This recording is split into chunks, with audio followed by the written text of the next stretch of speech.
Hey guys, Sly here, and welcome back to another episode of the Caspian Game Awards. So, this one actually was a pretty interesting one, but of course, if you guys haven't already, please do the typical Twitch pleasantries if you're watching this on Twitch. Hit the follow button and the subscribe button if you guys want to directly support me, as well as turning on the bell icon. And of course, if you guys are watching this on the YouTubes, of course, hit the subscribe and bell icons over there as well, as it directly, helps me over there. And yeah, we are continuing our trek through the 90s. We've reached 1996, and this one's going to be an interesting one. So, of course, for those who are new to the series, this is basically me doing game awards for pretty much most of the major years in gaming. And we are pretty close to my original end date, because originally I was thinking of ending in 1995, and I might still do that, which means we're getting close to the end. But I'll make a poll on my Discord, seeing if there's going to be more people who want me to do the rest of the 90s. So of course, if you guys can, check out the Discord if you guys want to vote on that. I'll even consult with some of my friends to see if they want to see more of that. So, but yeah, I'm pretty exciting. It is a bit sad that this series is coming to a close, but at the end of the day, we talked about hundreds, if not nearly 1,000 games throughout this entire series. And well, truth be told, I think I've already mentioned this, but I will be doing a 2024 episode after the actual Game Awards happens, so feel free to tune into that. But in any event, let's continue on and talk about 1996. So, like I said, this was a bit of an interesting year for me because, well, as a slight spoilers for the previous episodes, the late 90s was kind of killing it as far as video games. I personally consider 1999 to be one of the best years in gaming history, easily. And 97, pretty damn good. In 98, while it had its problems, I still think it was a pretty solid year. And going into 1996, I was curious, can we continue the streak of the 90s being a pretty damn good era for gaming? I'm not gonna lie, at first, I was having my doubts, because, oh my god, doing the research for this, it was a bit of a nightmare. Because we're getting to the era where there's a lot less proper documentation for a lot of these older games, simply because that wasn't necessarily the biggest focus for a lot of gaming companies. And so because of that, I was kind of becoming a bit afraid that this was going to be where the streak ends. But then I decided, you know what? I'm not going to just rely on Wikipedia. Which, I mean, you guys shouldn't ever do that. Use other sources as well. And, well, to my surprise, 96 not only is continuing the streak, but I would also argue it is another one of the best years in gaming history. I am not joking when I say that. I will admit, though, a lot of these games that we'll be talking about, they're going to be a lot less familiar IPs here, because, well, the 90s was kind of a transitionary period. That's kind of where we saw a lot of the major companies that we know now of start to build a bit of a reputation. But a lot of the old guard from the NES and Super Nintendo era, they're kind of dying off. So, and, well, considering that this was the year that introduced the N64, this is still kind of seen as a bit of a transition, although this is firmly still in the 5th generation. Though, prepare to see quite a few Super Nintendo games on here, because, surprisingly, there were still plenty of SNES games that were being released, even despite the fact that the N64 would come out later this year, in America at least. In Japan, it was released in June. In North America, it was released in September. And so, yeah, strap in, folks, because 96, and yes, I got my Rage Against the Machine Evil Empire shirt for this one, because, 96. Let's get into this. So, of course, as always, let's go over the rules. So, and these have been the rules for a while. So if you guys have seen the other episodes, of course, you guys should be familiar as far as how we do things. We cover the entire year. We don't do weird cutoff dates because, well, we're not the Grammys. Don't yell at me, yell at the Grammys. So yeah, we're not any of that. Also, we only want to have between 4 to 6 games per category because we don't want to bloat too much, but we also don't want there to be too little things in there. And, well, this is going to become a very common thing. I mean, we've already seen it plenty of times, but there's going to be some games that people might think released in 97 or even 98, but they actually released in Japan in 96. And so if there's a few games that are like, oh, why are they here? It's because we're counting the initial release. We're not just counting North American releases because we like to consider everything. Also, I do apologize if you guys hear any background noise. There's a game going on and my cousins are kind of iffy and I wanted to make sure I get this done before December starts. So, but anyways, as far as game of the year, as far as like, the rules there, basically it's got to be a generally liked game for it to be accepted. Though if absolutely necessary, I'll just start choosing games that I personally liked. Though that's not going to become a problem here because you guys are going to like the choices I chose. So, and well, it's got to be a completely new game, no remakes. So, and well, of course, as always, games that I'm personally interested in or I think look cool will be chosen. So there will be some snubs, but that's mostly because it's just not my thing. Because there were plenty of games that I did check out that were decently popular, but are just not my thing. But regardless, unlike a year like the year 2000, where I'm just going to be frank, that year sucked, this year, that's not going to have a problem, because there were plenty of games for me to choose. So at the end of the day, I think that this is definitely going to be a pretty interesting episode. So, and, well, surprise, surprise, the categories, we still have all of our categories. Again, I was genuinely shocked, like, even by this. So, if I can get everything here, this was a damn good year for gaming. So, but of course, let us begin. Because I don't think there's really anything else I need to explain, because, we got the categories right there. You guys should probably understand what those are. And, yeah, let's begin. Starting off with the best game by a new studio. Which, again, as a reminder, this is not the first game that was made by these studios. It's the first game that got them attention. And so, because, well, some of these games, funny enough, were made by companies that already had existed and made a few games, but they weren't as successful until this point. And we got some pretty big notable debuts here in 96.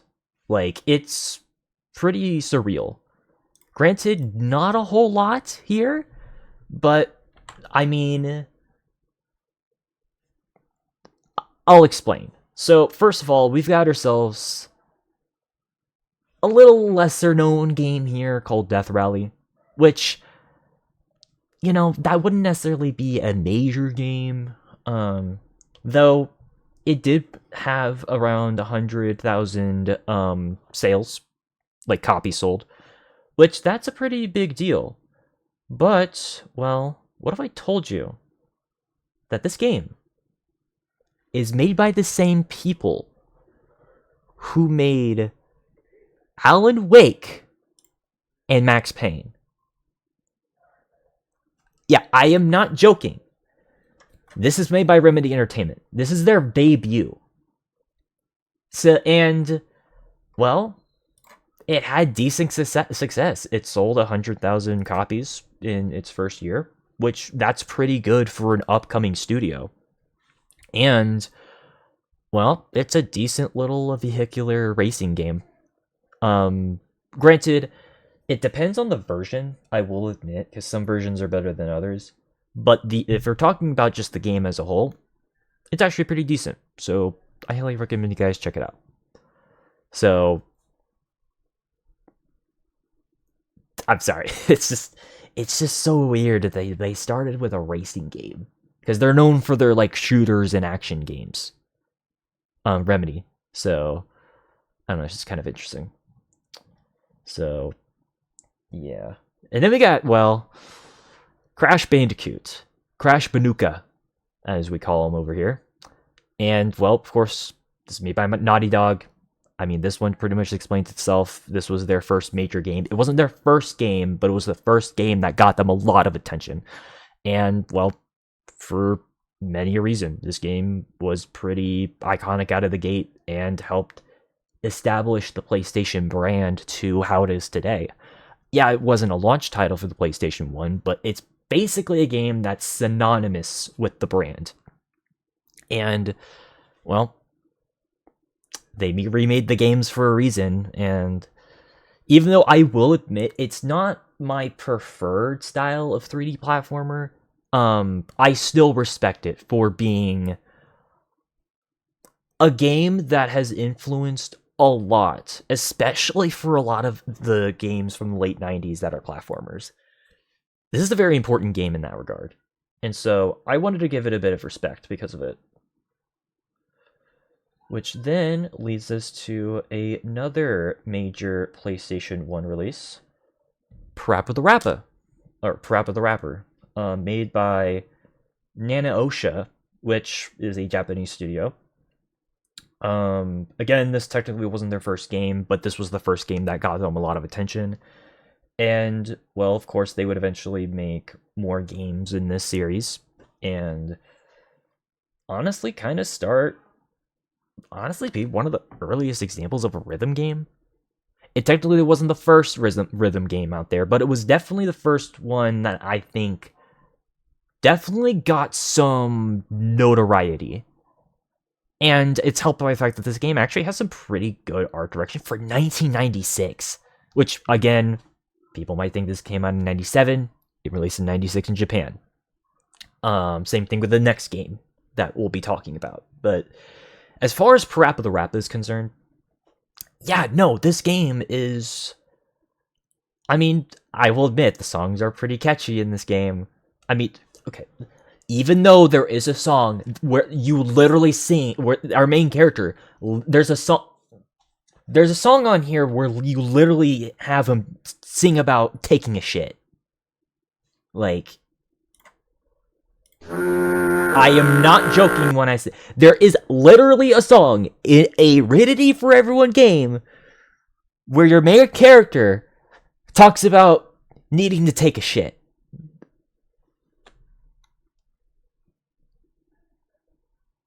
And there's a moose who's called Mussolini in the game. It's stupid, but like it's that type of mid-90s stupid that's actually kind of charming. Like it's not cringy is what I'm trying to say. It may sound stupid, but trust me, if you play the game, it'll make a lot more sense. And well, truth be told, this game is actually pretty good. So I recommend you guys check it out regardless. But not the PlayStation 4 re-release because that version's compromised. So just a bit of a warning for that one. And, well, that then leads us into the last game on here, Wild Arms, which it's a role-playing game set in the Wild West. It's anime-inspired, because, yes, this is a JRPG. And I feel bad because I forgot who actually made the game. God damn it. Mediavision. Which, again, this wasn't technically their first game, but, well, truth be told, the first couple of games that they made weren't particularly good. But then they made this, and, well, this game became a cult classic. It's, recognized as like a pretty underrated hidden gem on the PlayStation 1. And considering that JRPGs really hit their peak in the mid-90s, it makes sense that a game like this would be critically received as it was, especially for an interesting concept, because again, it's set in the Wild West, where it's like an alternate version. It's kind of mixing like a lot of samurai like stories with the Wild West, just kind of combining the two. It sounds confusing, but trust me, it actually works in practice. And yeah, no, Wild Arms I think is actually a pretty underrated game in a lot of ways. So if you guys want a pretty decent little 90s Western game that's a JRPG, Wild Arms is not that bad. So, but of course, there can only be one winner, as always. So, of course, got it here. So, let's do it. So, here we go. The award for the best game by a new studio for 1996 goes to Crash Bandicoot. I mean, this one's pretty obvious, at least in hindsight, but at the time, it makes sense why you would think that Wild Arms and Parappa the Rapper would win. Although, to be fair, those are pretty good games. But ultimately, I do have to bend the knee and recognize that, well, Crash Bandicoot, even though I will admit it's not my favorite Crash game, and I will even admit it can be a bit too linear for me, I still recognize that it is a quality game, because, well, for a platformer that was 3D, it had pretty solid controls. Because this was a transitionary era where we were moving away from 2D sprites to fully 3D models. And to have a game that was fully in 3D and controlled as well as it did was pretty impressive. And, well, with that 3D technology, allows for a lot more dynamic ways in which the platforming can be done. Where there can be a lot more vertical and horizontal based platforming that can be done in like a 3D environment. And that helps by the fact that this game has a pretty good art style. Like, Crash Bandicoot, this is a pretty iconic, design. And, of course, other designs throughout the game as well, such as with Cortex, some of the enemies, just the jungle locations. It really is a game that, well, I think is definitely carried by its art direction. Because, well, truth be told, this game is very hard at points. And I mean very hard. Even for a kid's game. Especially for a kid's game, actually. My god. But it still offers, a lot of fun, kind of regardless of that. And it's helped by the fact that this game, while it wasn't the first game that really pushed collectibles and collectathons, it was kind of the game for the PlayStation 1 that kind of solidified it for that particular platform. And whether you love them or hate them, you gotta at least respect this game for, at least giving a bit more of a a kids friendly-ish game to an audience for a console that was more known for its rated M or rated T games. And I gotta give credit where credit is due for that. So, yeah, Crash, you win. And also, well, it's important. I think Naughty Dog's reputation pretty much speaks for itself. Whether you love them or hate them, you can't deny they're a pretty big company in the video game industry. So, at the end of the day, I have to give the nod to Crash. So, yeah. That then leads us into the action-adventure category, which, again, keep in mind, doesn't just include strictly action-adventure games. It also includes horror games, as well as just straight-up action games and straight-up adventure games, and even puzzle games and point-and-clicks, which that's going to become very common from this point onwards. And, well, 96 was a pretty big year for a lot of adventure games, and a pretty important year for the survival horror genre in particular. So, let's go over that. But of course, let's start off with, admittedly, a bit of a lesser-known game. Guardian Heroes. This one is more of a beat 'em up. So if you are familiar with, or at least if I remember correctly, it was a beat 'em up. Oh no, I'm exposing myself for not remembering these games, even though. Yes, this would beat 'em up. Okay. And, well, this is kind of where I have to come to the defense of the Sega Saturn, because I think I remember in my tier list for consoles, I mentioned that I felt that the Sega Saturn got a bit too much shit. And, well, 96, I'm not gonna lie, that was the year of the Sega Saturn. Yeah, it came out in 95 in the US, and it came out in late 94 in Japan. But I do think that if there was a year where the Sega Saturn really showed its strength, it was 1996. And, well, a 2D beat 'em up like Guardian Heroes was definitely a good example of that. I thought this game was actually pretty decent for what it was. And if you want like a bit of a decent 2D beat 'em up, this one's not too bad. But let's not kid ourselves. Of course, you guys see it on screen. This was a very important year for the survival horror genre, as this was the year that debuted the most successful game in the entire genre, and just horror games as a whole, the original Resident Evil.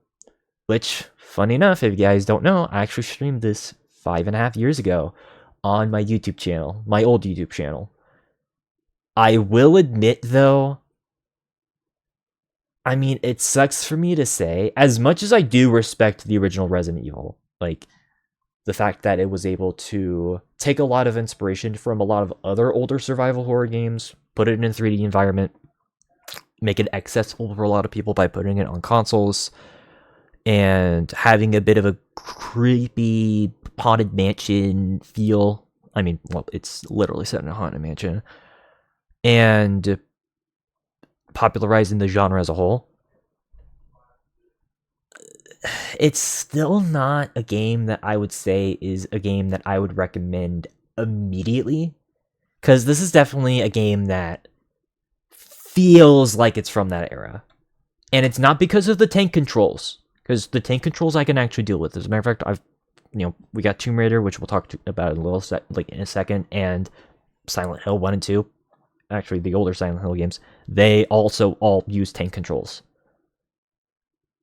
No, my main problem with this game, it's not even the fact that this game has like cheesy voice acting, or the fact that it's not really scary anymore, which, there is some creepy stuff in this. I mean, that first zombie that you see is kind of unsettling.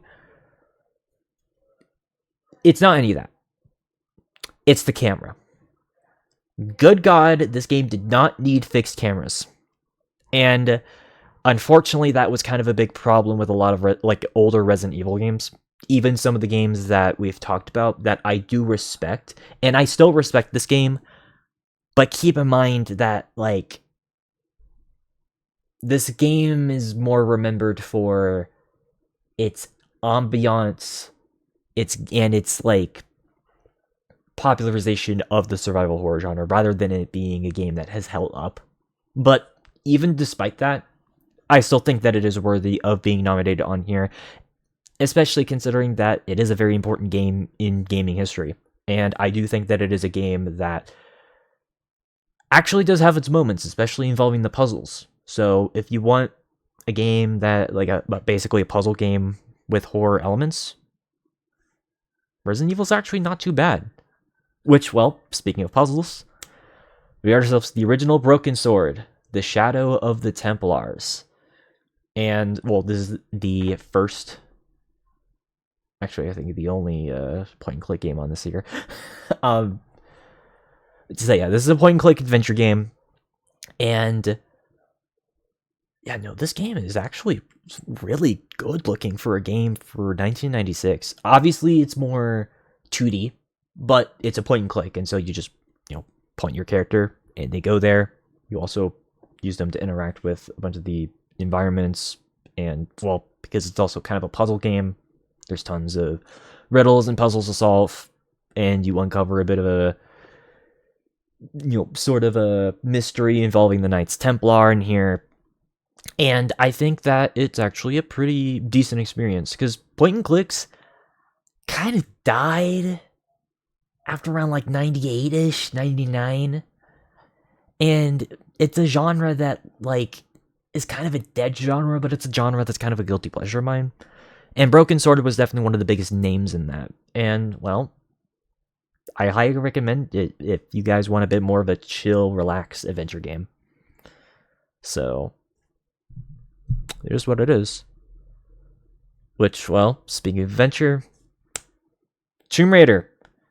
So this was the debut of the Tomb Raider franchise. But funny enough, despite the fact that people know this more so for the PlayStation 1, not only does it also have a PC release, but this was also originally released on the Sega Saturn. Yes, this was a Sega Saturn release, not a PlayStation 1 release, or initially, which is really weird in hindsight, but that just proves my point that the Sega Saturn, the problem wasn't the fact that it had bad games, because it had some damn good games. It just didn't have the support, because Sega was just not really catching the wind after 96. Like, the late 90s, they just didn't really have that many games that they wanted to release for some weird reason, at least in North America. Japan, Sega Saturn killed it in Japan. But, like, Tomb Raider, that's your game. Like, that's a big, big name for you guys. And, well, it's helped by the fact that this... Well, why is this a big name, I should say?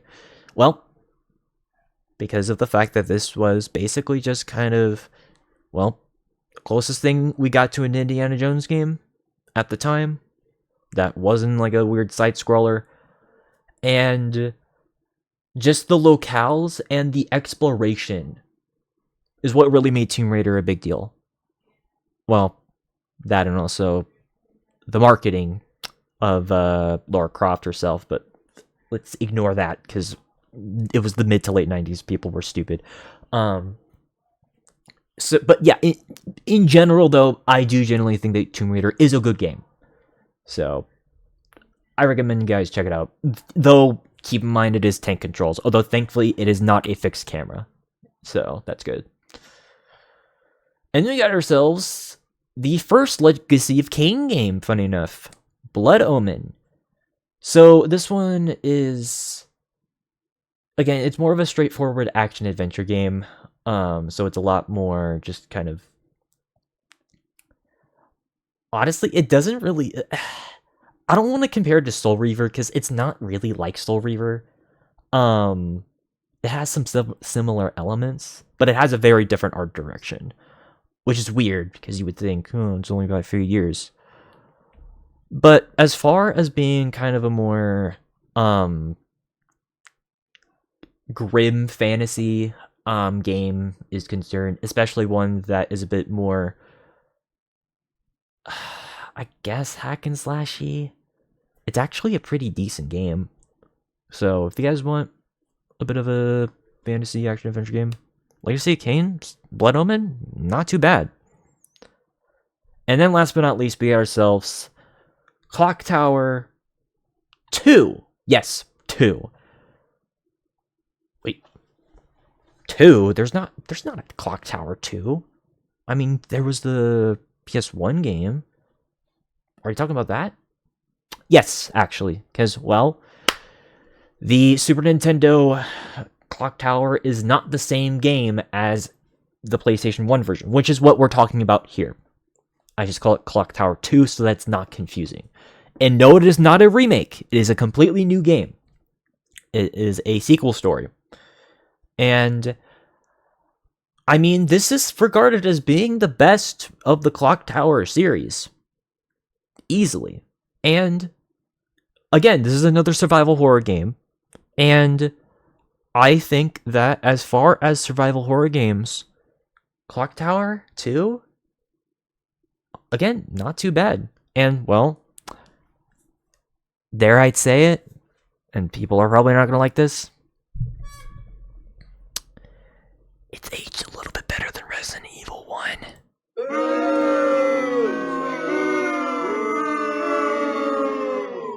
I'm gonna get so many comments after that statement.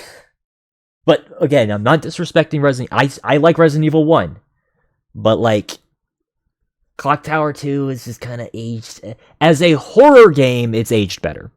I think we can all at least agree on that. I mean, this game's fucking creepy. I mean, the Scissor Man guy. Oh my god, he's fucking creepy. Like, I mean, he's basically like a slasher villain, but like, you know, in game format. And I mean, he's not the only monster in the game, but this fucking game is, it's creepy. That's for sure. If you want a good Japanese horror game, Clock Tower 2,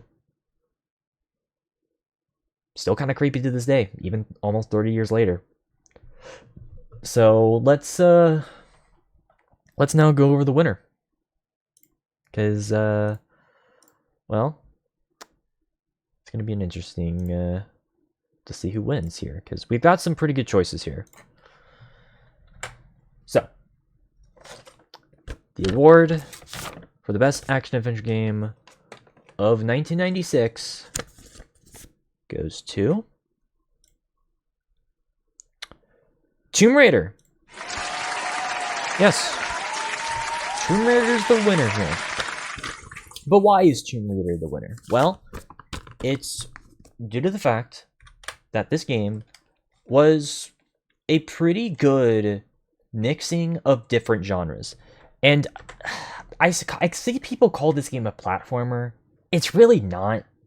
I mean, yeah, you do some like parkour-y bits here and there, but that's not enough to really call it a platformer. It is strictly an action-adventure game, especially since, well, it's kind of also a pseudo third-person shooter, but not really.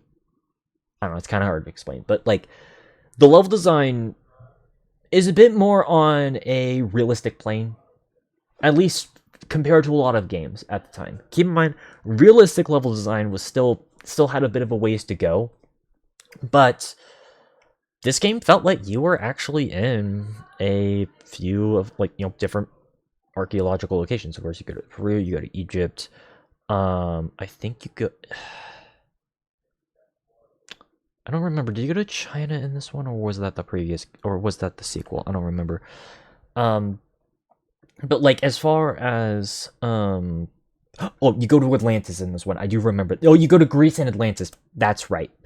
But yeah, as far as its locales for the time, especially for console, it's actually pretty decent. And you know, levels I'm complimented by that. Also, this game has some pretty decent little puzzles throughout the game. They aren't there. I actually like to compare them more to like the Half-Life puzzles, in which they are a bit more environmental based rather than like knowledge. But like, not every puzzle needs to be like a brain teaser, and I kind of like that. It doesn't have too many of those, and I think that's pretty cool. Also, well, as I already mentioned earlier, even though this game, yes, this game has 10 controls, and even though that can be a pain in the ass for some people, the fact that this was actually but like behind Lara Croft actually makes it better to control, especially if you're using it, if you're playing this with a controller. Because playing this on PC, it's not unplayable, but it's a bit, you can tell this game was definitely made with controller in mind. And so I guess this is a better example. So like, I recommend you guys play this on a console. But even regardless of that, it's actually a pretty decent way to control Lara Croft. And, well, there's tons of little trinkets and treasures for you to find to, you know, get some better stuff. And, well, with that, there's tons of little, like, secret areas that you can go to try to find said treasures. And so, yeah, overall, I would say that Tomb Raider, yeah, despite the fact that, yes, Lara Croft was exploited as fuck in the late 90s, and it's kind of cringy in hindsight, Tomb Raider, the original game, is a certified classic, and I respect it for that. And, well, in a weird twist of fate, this is technically the best Sega Saturn game. Technically. So, good job, Lara Croft. You're my defense for why the Sega Saturn is good. So, but enough about action-adventure games. Let's go to platformers. Actual platformers this time. Weirdly enough, this was the category that was kind of the weakest for me to figure out. And that was weird for me, because this was the era of the platformer. There were tons of games that were in the genre that were being made, whether it be on the Super Nintendo, N64, PlayStation 1, Sega Genesis, and Sega Saturn. Like, it was kind of bizarre that I can find, and like, I barely found enough games for this, which thankfully I did, but I guess this just kind of shows that this was just kind of a transitionary year for this genre in particular. So, but yeah, of course, it should not surprise you. Crash Bandicoot, of course, is going to get nominated here. That is not a surprise. It explains itself. But of course, how could I not nominate, a 1996, like, how can I have a category for best platformer for 1996 without mentioning Super Mario 64? Which, right now, like, 15, 16-year-old me is very livid, because remember, I used to be very anti-Nintendo. But, well, I grew the fuck up, and I realized that, yeah, no, this is a game. This is a game that's good. Even though this was a launch title for the N64, and I am still a huge critic of the N64 controller. Despite that, Super Mario 64 is actually pretty fun. I don't know if it was technically the first 3D platformer. I mean, I doubt it personally, but it was definitely the first to really get a lot of attention. And yes, the first, because this came out in June in Japan, came out in September in North America. So even though Crash came out in North America first, this technically came out before. And, well, it helped kind of shape how collectathon platformers would play out on PlayStation, on the N64, and a little bit of the PlayStation 1 with a few games. And I think that was definitely for the better, especially since this game was a huge shift compared to its 2D counterparts. And so I respect, and here's the thing as well, even though, like, yeah, I make fun of the fact that I used to be anti-Nintendo, young me even recognized that Super Mario 64 was at least a respectable game. And, well, I respect it even more now. Which, well, that then gives us a little bit of leeway for us to talk about a Super Nintendo game. Funny enough, a Super Nintendo game released in 1996 after the N64 already came out. Yeah, a bit of a weird one, but I still wanted to give it a nod. Donkey Kong Country 3, the last of the original Donkey Kong Country trilogy. And while, yeah, this is seen as the weakest out of the three games, this is still a pretty damn good game in a lot of ways. Yeah, you can definitely say that, like, it felt a bit more comfortable just kind of being, obviously, just kind of a sequel to some of the most cherished platformers ever. This is still a game that keeps up with the art direction. Like, I wouldn't say that this is a sequel that really dropped the ball in any way. It's just a bit forgotten about because of its late launch, and, well, for the fact that it was kind of already a bit iffy with a lot of people to begin with. But I would still vouch for this game. I think it's actually pretty decent. So, if you want, not necessarily a conclusion, because it's two different characters, of course, but if you want a, just sort of a continuation on Donkey Kong Country gameplay, 3's still a decent, viable option. And then, well, last but not least, we've got ourselves the franchise that just cannot go away from the platformer category. Mega Man. Because Mega Man 8 came out on the PlayStation 1. And this was, well, for very obvious reasons, a massive upgrade in several ways because of the increased hardware. Granted, this wasn't too much of a departure from the older games because it was still 2D, but it was definitely a game that you can definitely tell that they put in a lot of effort, especially in the backgrounds and with some of the boss fights.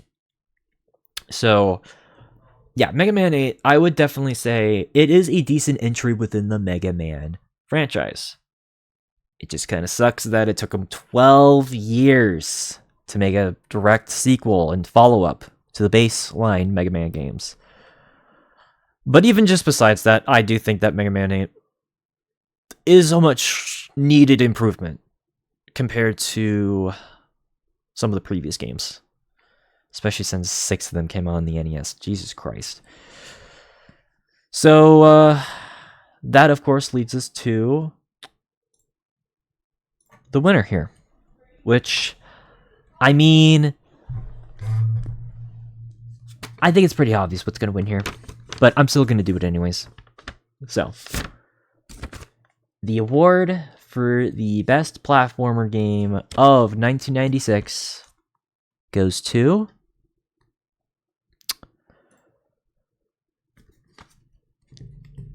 Super Mario 64. People would have executed me if I didn't choose this, because this is the obvious choice here. I love Crash. I like Crash, I should say. And while I do respect Mega Man and Donkey Kong, they just are not fully innovative enough compared to Super Mario 64. But why do people say that this was like innovative? Well, people do call this revolutionary. I wouldn't necessarily call it that because there were definitely 3D games that came up before this, of course. But this game did innovate because, well, this was, even though this, like, you can argue whether or not this was the first 3D platformer, this was definitely the first 3D platformer to give the player a lot of open space for them to walk around. This wasn't a completely linear game, which was something that pretty much every single platformer was up until this point. And that is a big deal because, well, that allows for a lot more freedom of movement and freedom of you to be able to do pretty much just anything that you want to do in the game. Like, you weren't restricted to just one plane. And I think that helps with the open level design. And, well, with that open level design, there were tons of side objectives that you can do. And I will admit, some of those side objectives you kind of have to do because of the way in which you get all the stars in the game. But even just kind of despite that, this is still a game that offers a lot of gameplay variety simply based on the fact that it is a 3D game. And, well, there's multiple camera modes for you to be able to actually switch between, which is nice. I mean, this game, it still has pretty iconic music. Most Mario games have pretty iconic music, and, well, this game pretty much added to that. It is a very simple game at its heart, at least simple in nowadays standards, but, well, for 1996, because of the freedom of movement and the fact that you actually had a proper attack button, so you can actually fight enemies properly without just having to jump on them all the time.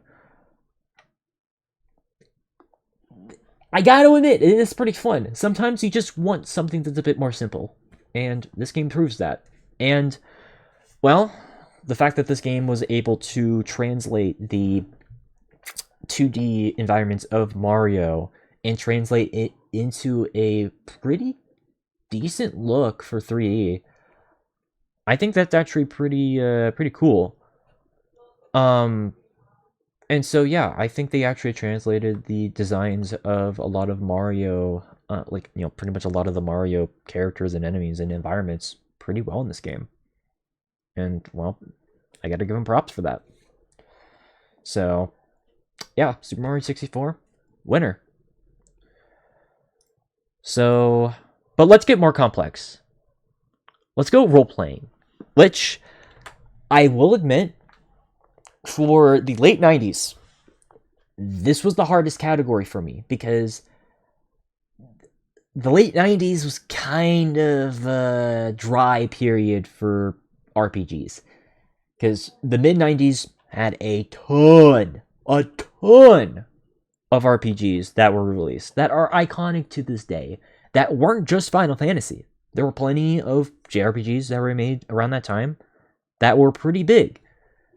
And, well, truth be told, we finally reached that era, because there's several that I've definitely snubbed. And, of course, I'll mention them in the honorable mentions. But, my god, this was a big year. It was actually pretty tough for me to choose. So, obviously, Wild Arms is a game that I will be nominating again, because of its unique take on the Wild West. But, well, funny enough, Mario also had an RPG released this year. Super Mario RPG, which I will just warn you guys, there are other Mario games that will be mentioned here, because, well, there were actually a decent amount of Mario games that were released in 1996. So, but this was released on the Super Nintendo. This is on the tail end of that console's life cycle, right before the N64 came out. But it was still able to utilize 3D models in it, which is actually kind of cool.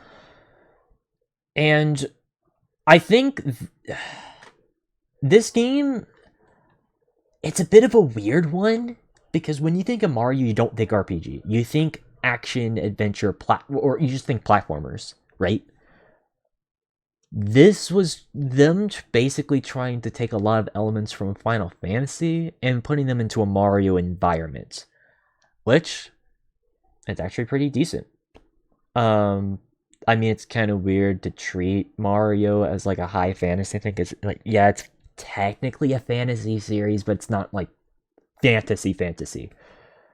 But in a weird way, the systems are actually pretty good, and I mean, the art direction in this game, just like with Mario 64, honestly, it's not that bad. I mean, there's a reason why they remade this game 30 years later. So yeah, I think it's just more so a testament to how much they were able to do on the Super Nintendo. I think that's ultimately what this game's legacy is. And I think that's pretty cool. So, good job, Nintendo. But let's move over to a different platform. And let's talk about King's Field 3. A very hard as hell RPG that is pretty enjoyable in a lot of ways. It is very reminiscent of a lot of Souls-like games nowadays, because of how difficult it can be. And even some of its more grim, dark-looking elements. But I would definitely say that it's a niche that's pretty cool if you're into that. And, well, let's just say that this game was made from a few people that worked at a very popular software company, if you catch my drift. So, if that intrigues you, well, I guess you can check that out. So, okay, jokes aside, this game's pretty decent. Though, do keep in mind that it is a early first-person 3D RPG. So it's not like super fleshed out. Just keep that in mind. And then we got Star Ocean, which is a top-down RPG that was released on the Sega Saturn. this was one of the bigger titles from that year for that console, and I think it was actually pretty decent. Definitely another hidden gem, at least in my opinion. Definitely their take on a Final Fantasy for sure. So if you want something that admittedly is a bit more on the basic side as far as JRPGs, Star Ocean's actually pretty decent. And then we got Elder Scrolls Daggerfall. So, this fucking game, this was a big deal back in 1996, and in some ways it still is. So, I mean, PC only, of course. I mean, that shouldn't surprise anyone. But this, talk about an improvement compared to the previous Elder Scrolls game. Oh my god. Like, night and day. It can still be a bit confusing, and, well, it has the bullshit that I hate about Morrowind in here, which, for those who don't know, Elder Scrolls Arena, Daggerfall, and Morrowind, they aren't action RPGs technically, because, well, you are still hitting enemies, not by actually physically hitting them, but through a random dice number. Which admittedly kind of makes this game infuriating to fight enemies against, but that's not why I'm nominating it here. I am nominating this game simply based on the fact that this game has a lot better world building. It has a really cool, 3D pixel like art style, and this game still to this day has one of the biggest open worlds of any game. And the fact that it is as fully explorable as it is, it's actually insane. And so I feel like I kind of had to give it a nomination here. Even though it's not my favorite Elder Scrolls game, it can feel a bit from its time. Again, out of respect for the source material here. And, well, that then leads us into Revelations Persona, which, yes, this is the very first Persona game, and this was intended to be a spin-off of the Shin Megami Tensei franchise. And so all of the, a lot of the major staples from the Persona series started here. The fact that a lot of the games took place in a classroom, you're dealing with teenagers here.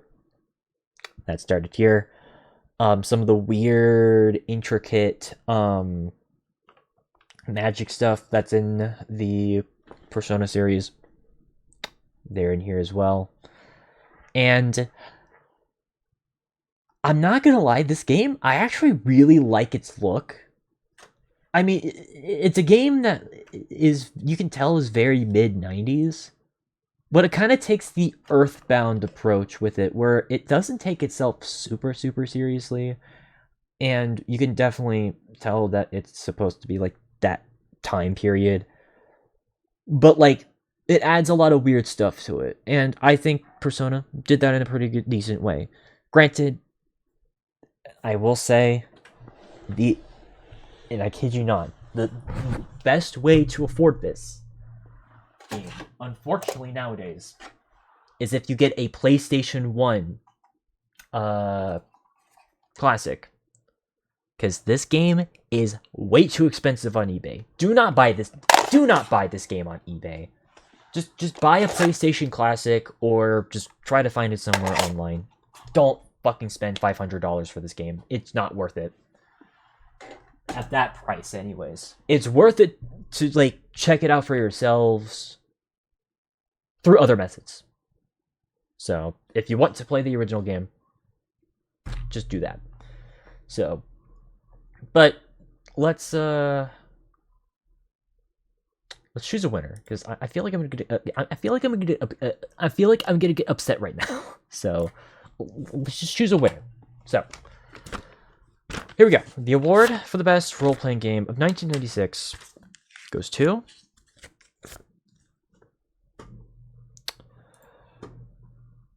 The Elder Scrolls II Daggerfall.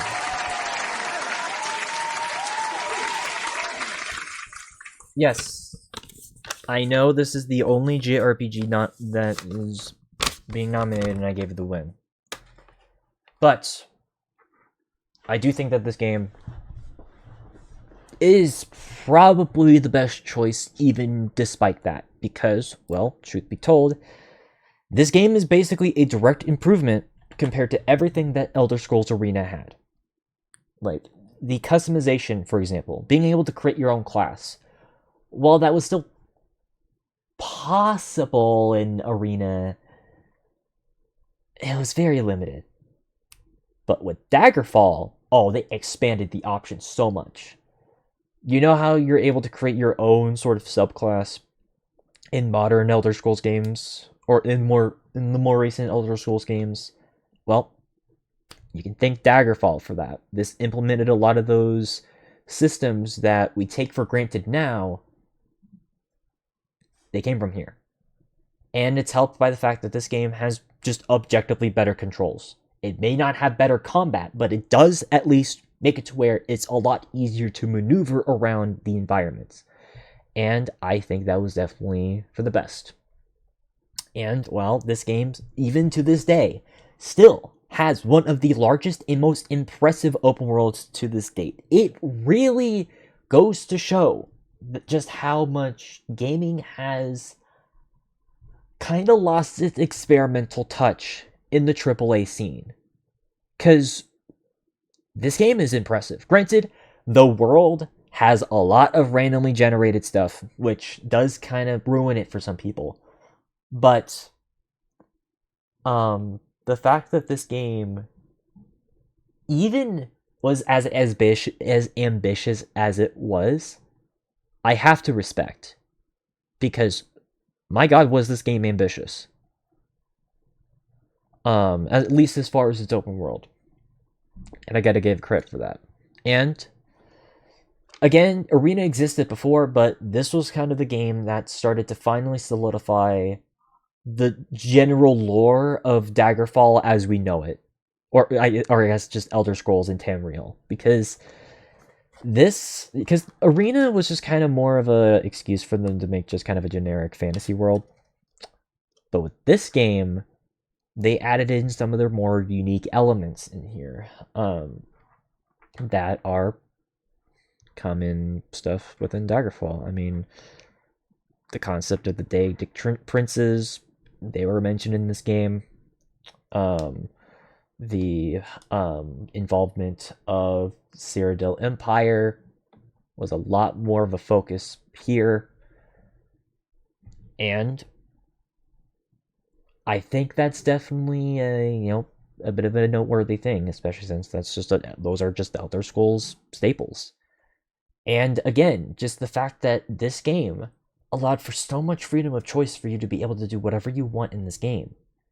I have to give it a lot of praise. Which, I guess that just kind of is admittedly a bit of a common theme for 1996. Freedom of player choice. That was the mindset for 1996, and ultimately is part of the reason why I do consider this to be one of the best years in gaming, is that freedom to allow gamers to experience the world around them without feeling like they're boxed in. I think that's actually a pretty good mindset that a lot of game devs had at the time, especially with the rise of 3D gaming technology. So, yeah, no.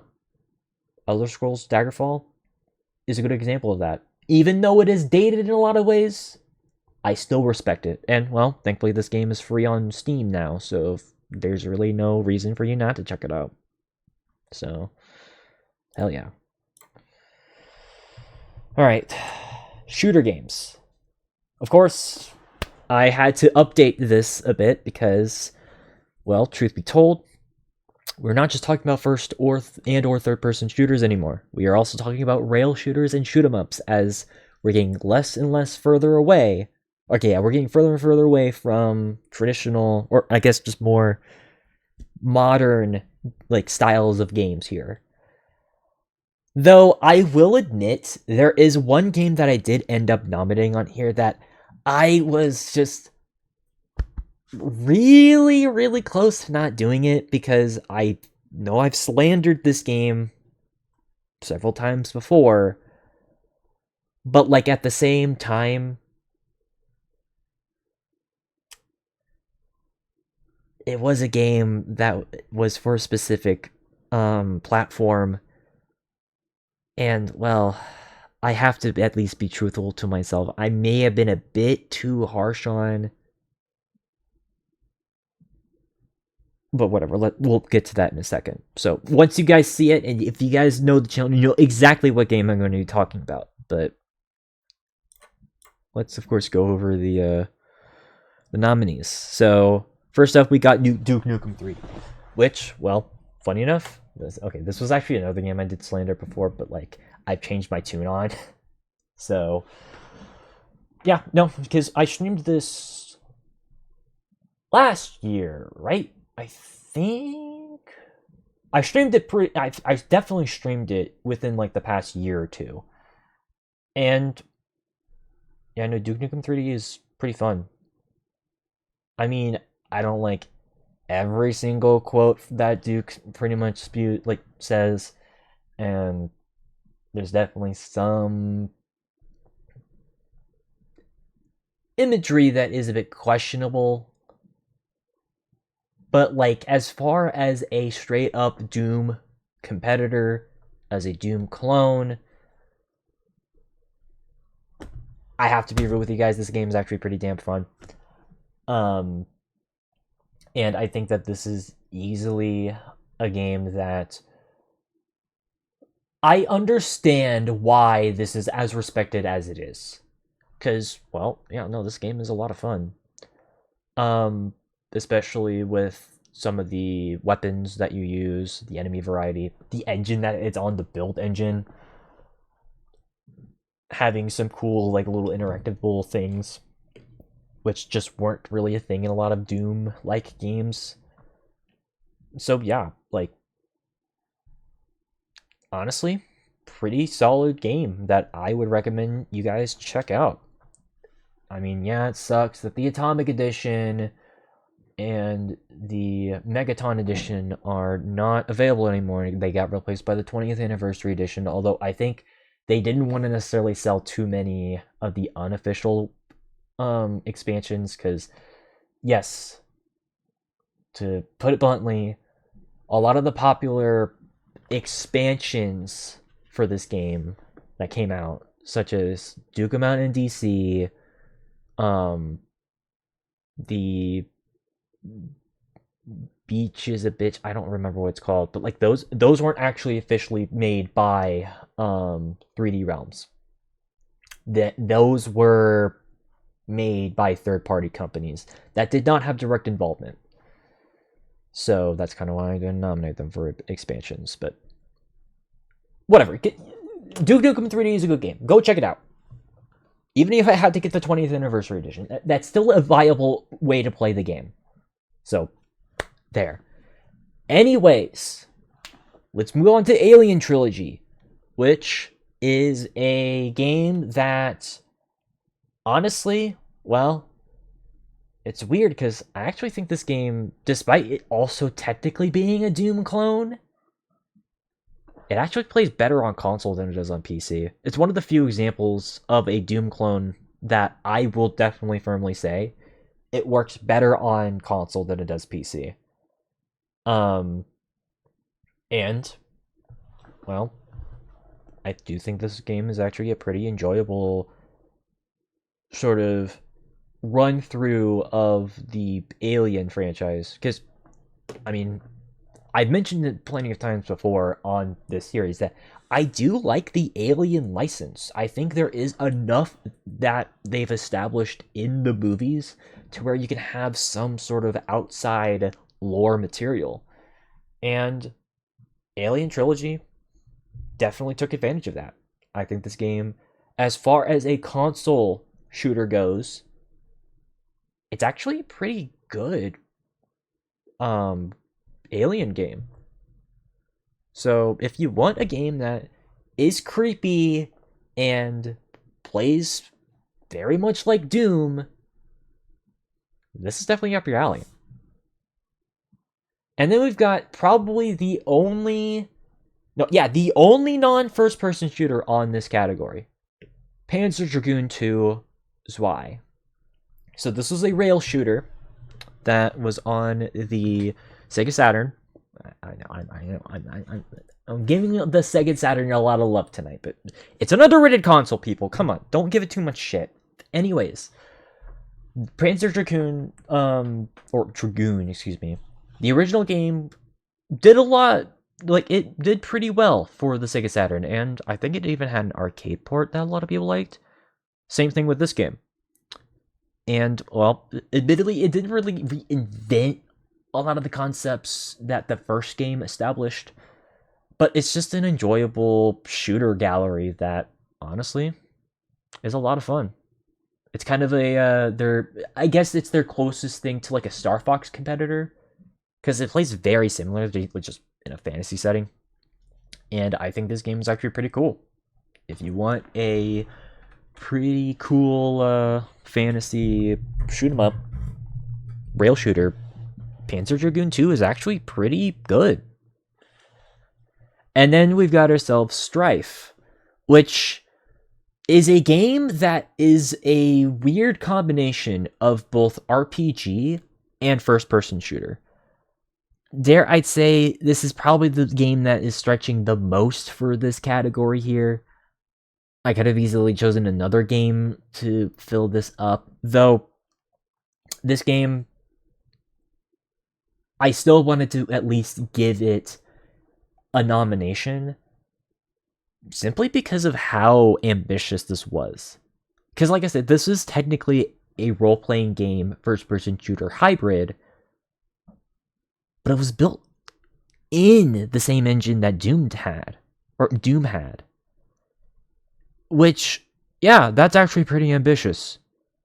I mean, sure, we had some interconnected Doom games before. I mean, Hexen came out the previous year, but that wasn't a fully fledged RPG.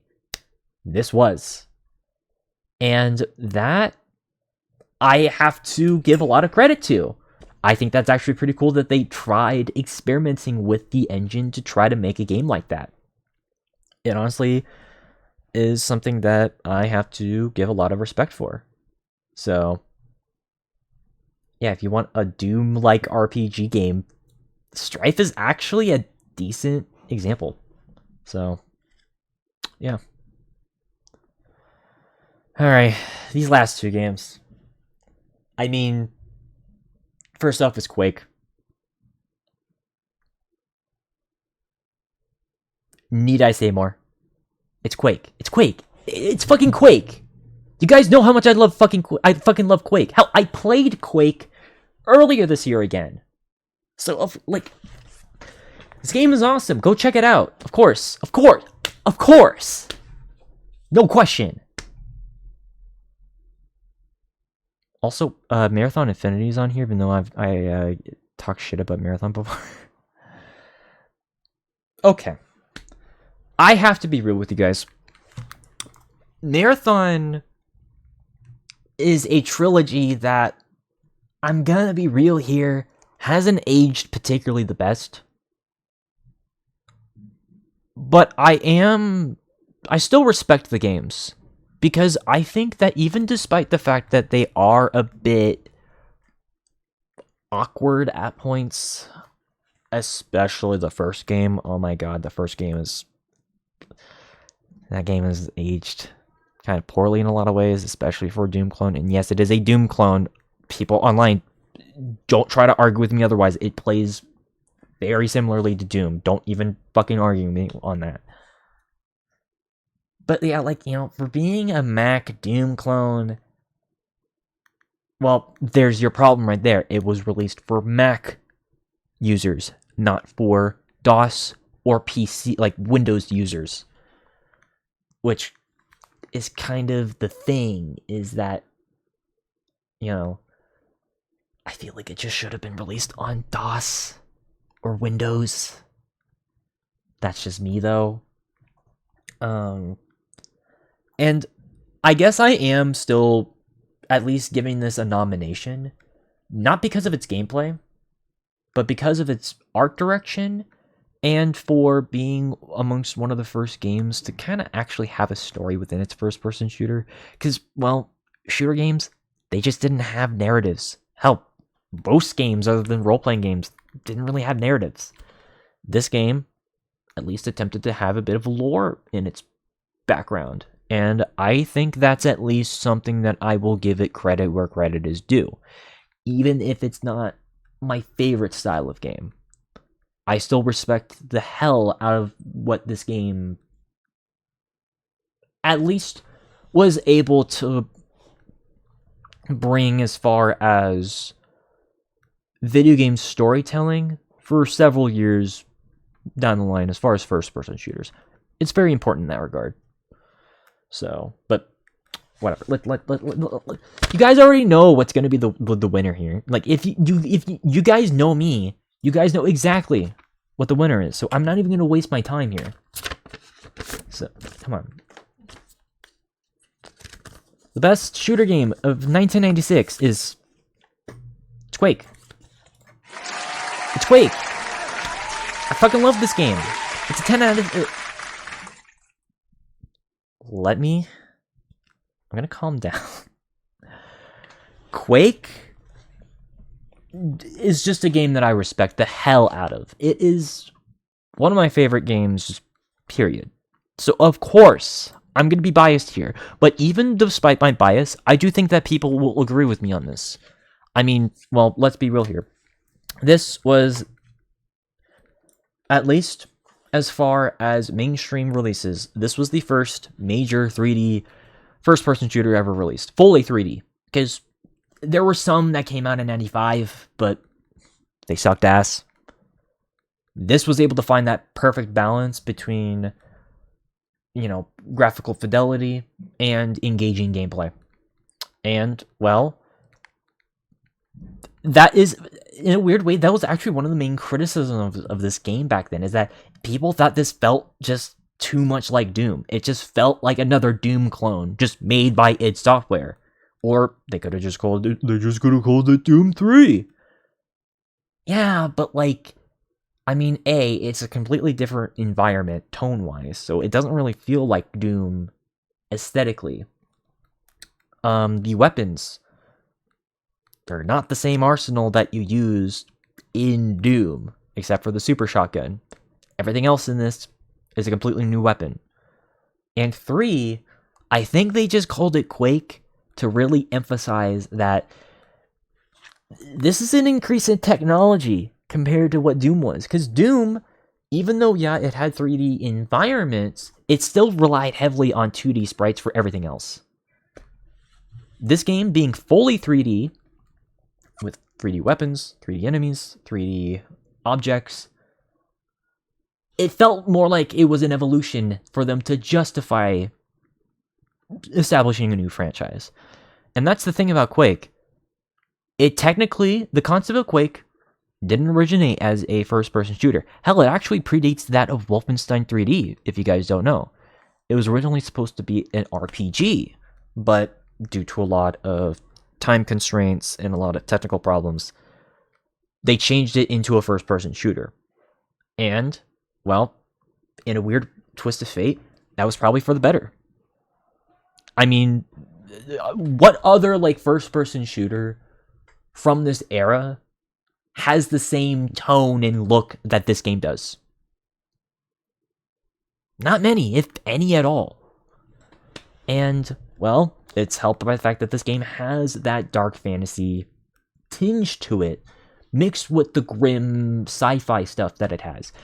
And it's, of course, reflected by the enemies, because there's plenty of iconic enemies in this. You got the ogres, you got the scrags, you've got the shamblers, you've got the like the spawn, which, you know, they're fucking annoying, but every one of these games has one annoying enemy. Like, there's just so many. Yeah, the fiends. Like, there's iconic enemies in this game. I'd argue, okay, maybe not as iconic as Doom's, but still pretty iconic. And yes, even though this game does play like Doom, that's not a bad thing. Because, well, this just kind of proved that, yeah, Doom clones and just games like Quake, they can work in fully 3D environments. And, well, because of that, that's kind of why I do separate Doom and Quake clones. Like, I use them kind of synonymously sometimes, but, like, what I pretty much determine as a Doom clone versus a Quake clone is that a Doom clone is, well, a first-person shooter that plays very similarly to Doom that has 3D environments, but everything else is sprite-based. Whereas Quake clones are games that play like Quake or Doom that are fully in 3D. I hope that makes sense. So, and well, I always preferred the term Doom or Quake clone or retro shooter. I just hate the term boomer shooter. I'm sorry, but whatever. Quake, good game. Enough said. Let's go to the Sim strategy category, which, oh my god, there were a lot, and I mean a lot to choose from. And I know for a fact that people are going to be upset because I definitely have snubbed some games in this category. Regrettably so. But make no mistake, this was a solid year for both simulation and strategy games. Oh my god, it's insane. Like, probably one of the best years for just this category alone. But ultimately, I had to only choose up to 6 games. And, well, these are the games I ended up choosing. Yeah. Pretty big names. Pretty big heavy hitters this year. So, of course, let's start off with Wing Commander 4, The Price of Freedom, which, yes, for the younglings, pun intended, in the audience, yes, that is in fact Mark Hamill, because he was heavily involved with the Wing Commander series of space flight combat sims. And, well, I alluded to Wing Commander a bit in the previous episode, but I'm going to be honest, Wing Commander is a game series that, well, I don't usually like saying this because it's overused, but this is a case where I'm willing to say it. But Wing Commander, the older games, they were ahead of their time as far as full-fledged space combat simulation games are concerned. It really did start a trend of 90s flight simulation games that is kind of a gone by era now, and that sucks because this game's actually pretty good. It's also very cutscene heavy, which, yes, does make it one of the earliest games to really focus on a lot of 3D cutscenes. Well, it's real-time people in this. Again, it was that era where they used actual actors as opposed to 3D models. But I think that the acting in this game, by Mark Hamill, of course, and by... Is that not Macaulay Culkin, Malcolm McDowell? I actually don't remember. I don't actually remember that. But it's definitely a game, like, even just kind of besides the cutscenes, it's definitely a game series, and, well, this game in particular, that I think are actually pretty cool. Just kind of, despite the fact that it is Malcolm McDowell. I know my people. I know my actors. Also, John Rhys Davies is in here. So, but, like, being tied more towards a narrative, I think was actually pretty cool. So, there you go. Which, well, speaking of using actual live actors for your game, Civilization 2, baby. Yep. This game did the same thing. Where they had real life people act for the advisors that you use in the game. Though I will admit, I am definitely more of a fan of the newer Civilization games. Civilization 2 is another important step within this franchise here. as well. Turn-based strategy games probably wouldn't be like how they are now if it weren't for this series in particular. And I think Civilization 2 is,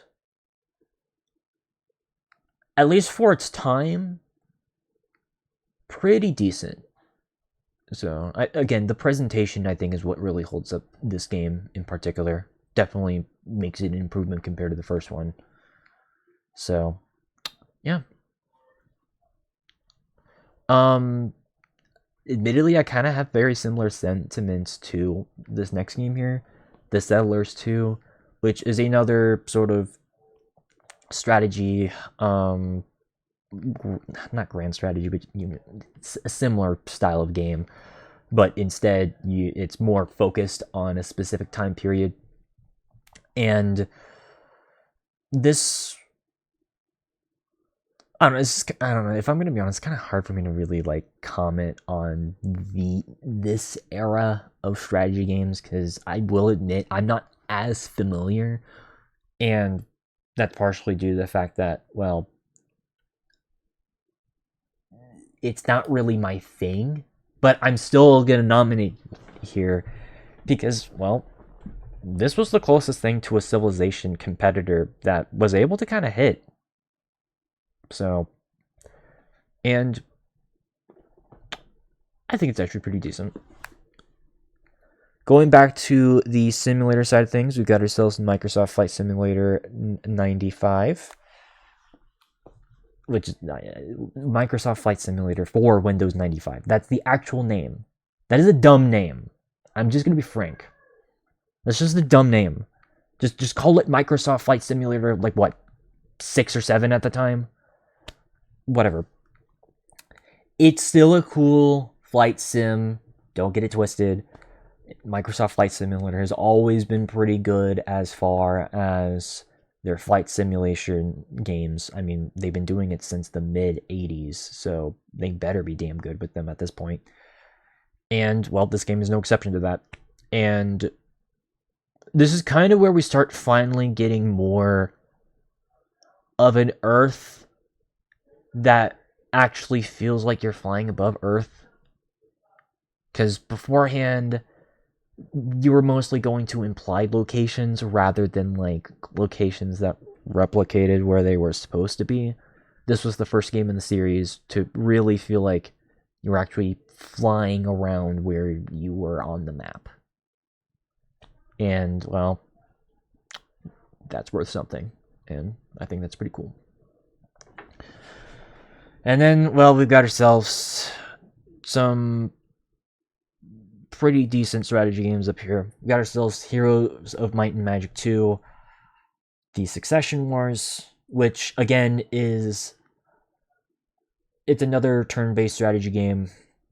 It is kind of similar to Civilization, although there's some unique mechanics thrown in there to just kind of spice it up a bit more, especially since it's definitely more of a fantasy-based game. And yeah, this is definitely an upgrade compared to the first game. Movement is a lot faster. The UI is a lot cleaner. It's more of a technical improvement in a lot of ways. So there's not really much else for me to comment. It's just a decent little turn-based strategy game. And then last but not least, we've got ourselves Red Alert in the Command & Conquer franchise. So this is, of course, the first in the Red Alert subseries for Command & Conquer. And there's some people who swear that this is the best in the Command & Conquer series. It's a good game. Red Alert 2 and 3 are better, or at least Red Alert 2. Red Alert 3, you can make an argument that it's not as good. But Red Alert 1, it's still pretty good. Soundtrack's good. The alternate timeline take, I think, is actually, it's a weird concept, although it's the mid-'90s. I'm not going to give them too much shit for being kind of weird. Also, this is Westwood Studios when they were still independent at the time. And so, yeah, this is just a bit of a decent little RTS game that basically is just, I mean, I'm just gonna be real here. It's basically just the first Command and Conquer with a different coat of paint. That's basically what it is. It's not really that much different from the first Command and Conquer. It's definitely a good game. Don't get it twisted, but like, it's not much of an improvement. Is basically what my point is. So, do keep that in mind. It's a decent game, just not like massively different. So, I mean, the resource management part, that's different. But that's about it. Although, to be fair, I guess that makes them play different. Whatever. Let's go for the winner. Okay. This was a tough one, because there were a lot of good strategy games and simulation games that came out this year. But I think this is probably the best choice here. And, well, I'll explain why. So, the award for the best sim strategy game of 1996 goes to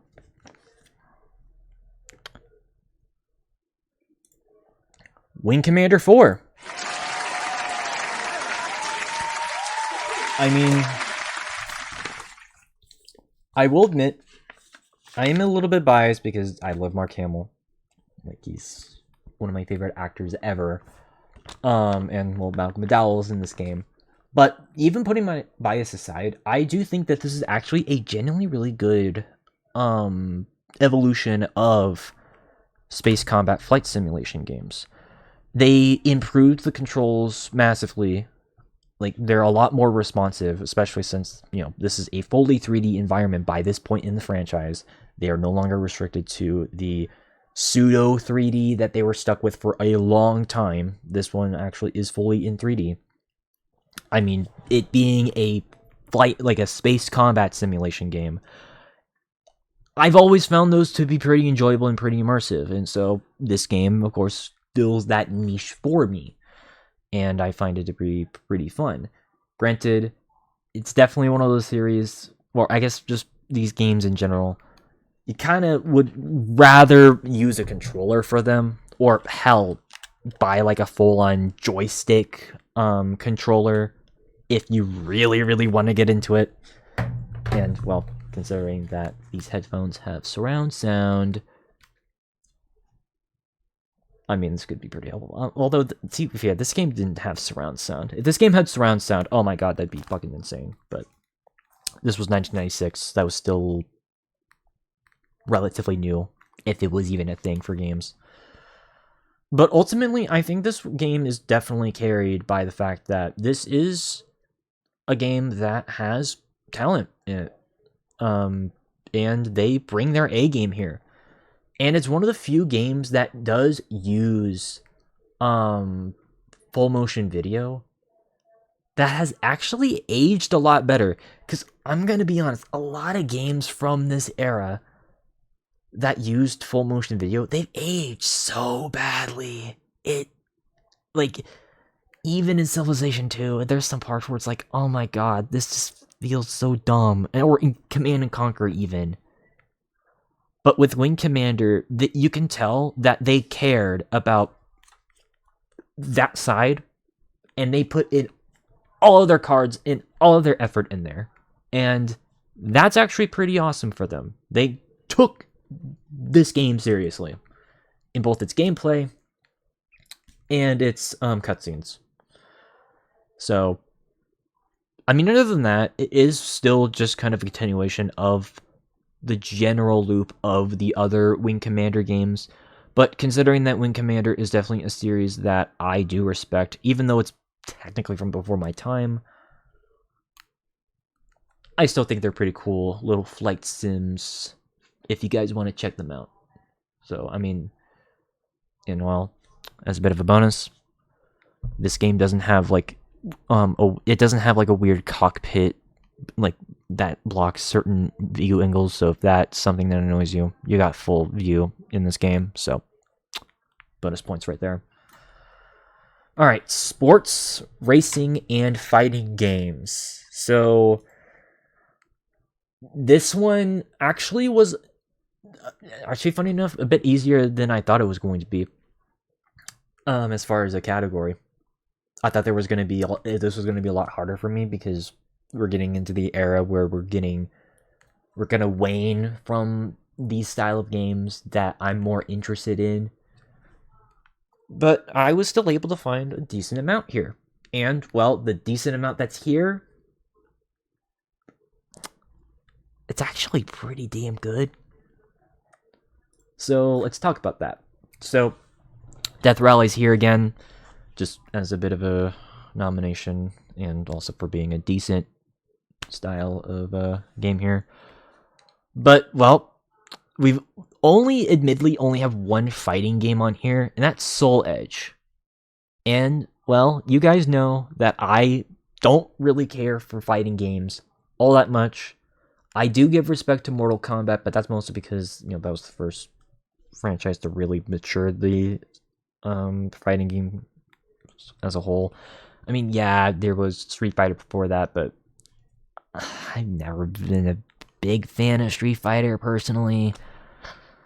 But with Soul Edge, it originally came out on arcades, and then it came out on consoles later. But for the sake of the fact that it came out on arcades first, we're gonna count that. And yeah, no, this was definitely a bit of a breath of fresh air for the time. There weren't really a lot of fighting games where you were using a lot of melee weapons. A lot of the time, a lot of fighting games just was fist-to-fist combat, and that just never really appealed to me. And this being the first game in a certain other franchise you may have heard of, it's called Soul Calibur.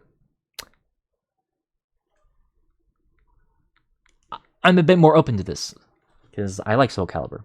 So, yeah, Soul Edge. You can definitely tell it is definitely more of a beta form compared to the next game in the series.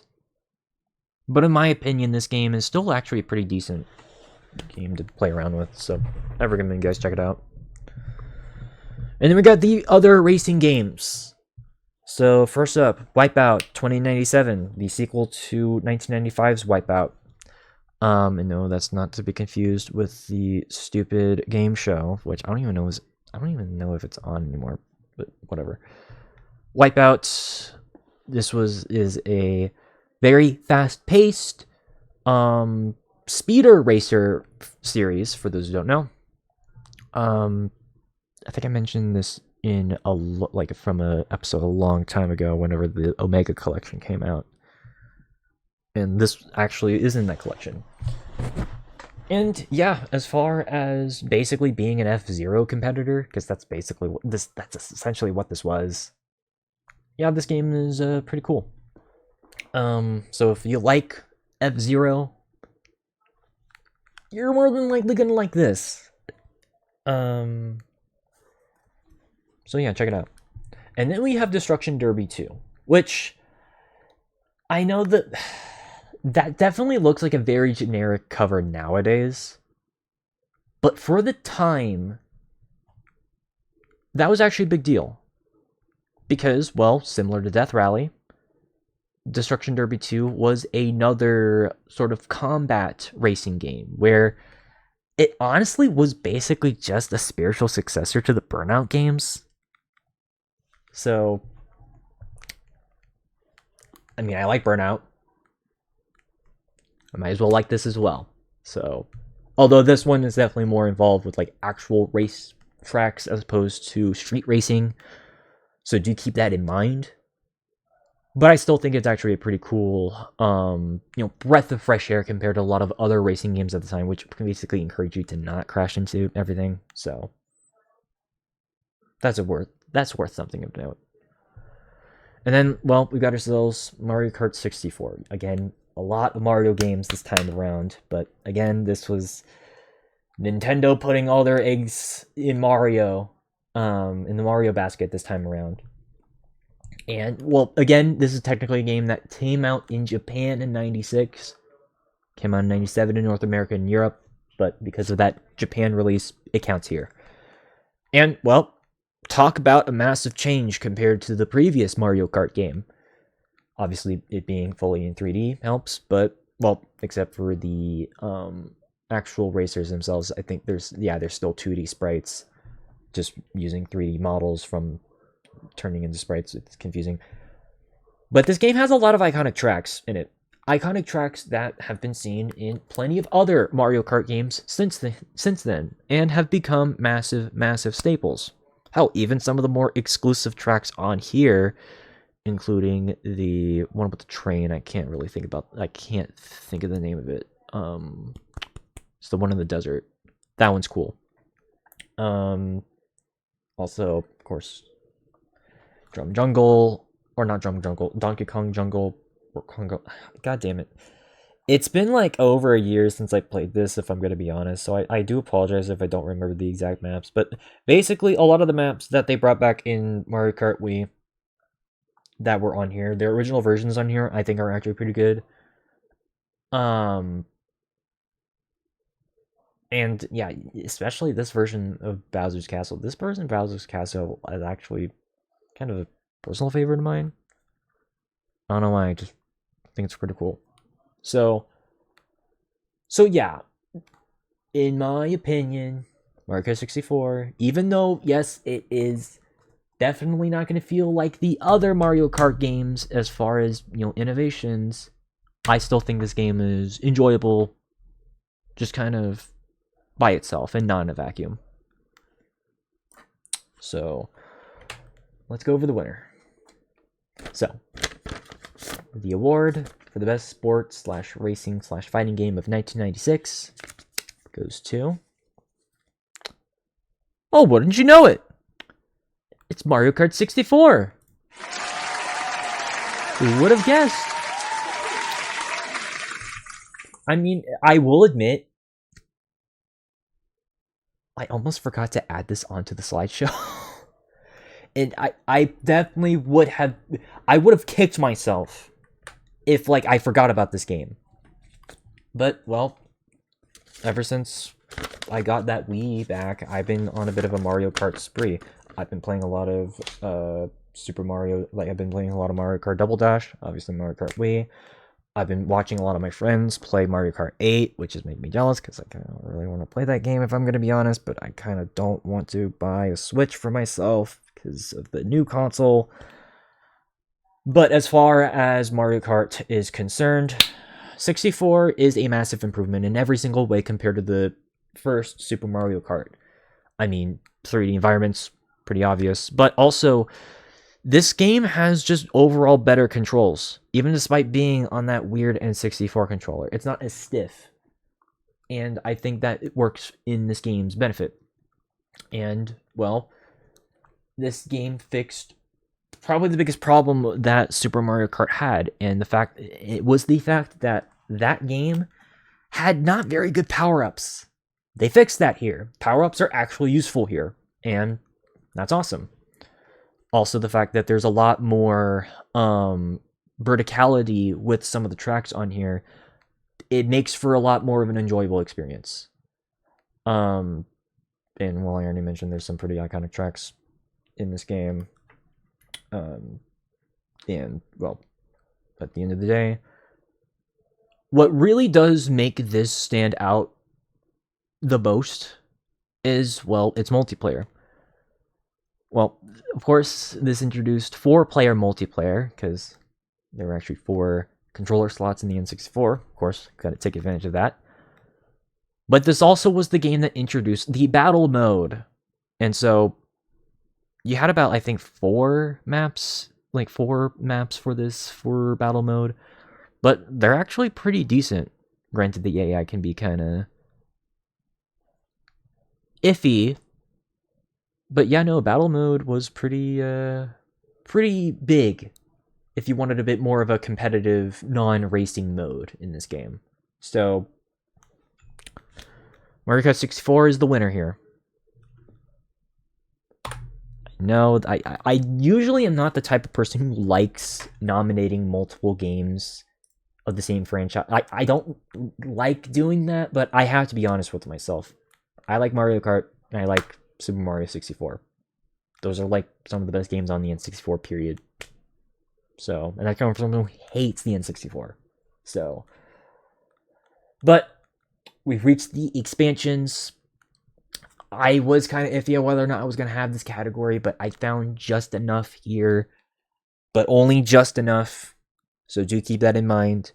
And again, as like with the previous one, this is going to be less about adding in, you know, fully fledged stuff, and more so just, do I like the content that they added here? So here you go. So we got MechWarrior 2's Mercenaries expansion, which actually was technically released as a standalone, but for the case of this, we're going to count it as an expansion. And it basically just added a few more mechs for you to use. So if you like that sort of mecha combat, that's pretty nice. Also plenty of new maps for you to try out. I think this also had a new campaign, if I'm not mistaken. So that's pretty nice. So admittedly, that's kind of it though. Still decent though. And then we got Hexen's Death Kings of the Dark Citadel. Hexen was a pretty hard game by itself. Imagine trying to play this expansion. Which, that's not a bad thing. Especially since, of course, Hexen being a Doom clone that was more melee-based. Which is a unique take for a lot of Doom clones at the time. Being a bit more, you know, truly based in fantasy. This expansion will definitely test your skills at this, because oh my god, this thing is so fucking hard. But like, it's an enjoyable hard. Like, even on like the lower difficulties, this can be a bit much, especially if you're playing as like the cleric class. So if that piques your interest, you want a bit of a challenge, and you want more, you know, mid-90s Doom class, like Doom-like action, Hexen Dark Kings of the Dark Citadel might scratch your itch for a little bit. And then we have Command & Conquer's the Covert Operations, which adds in a few, like it adds in I think 10 new missions, 5 for each side, as well as a few new units. So I mean, Command & Conquer, the original, pretty good in its own right. Pretty much speaks for itself. And then last but not least, we got ourselves Warcraft 2's Beyond the Dark Portal, which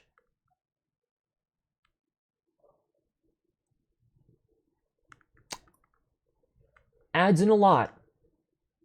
New heroes, new maps, 10 new like missions per faction.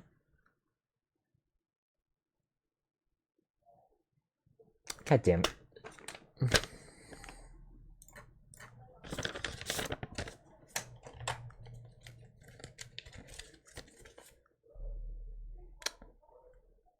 Warcraft 2 Beyond the Dark Portal is the winner. It's not even close. It's not even close. Like, I can't even pretend. I can't even pretend anymore. This is easily the best out of those 4. Because of how much they added here. I mean, this has 2 fully fleshed out campaigns, which expands on the already full-fledged campaigns that were in the first, you know, the base version of Warcraft 2. Adds in 10 missions for both of them. That's a lot of content right there, including a lot of sections located in the world of Draenor, which is a pretty, you know, dingy-looking environment that actually looks pretty cool.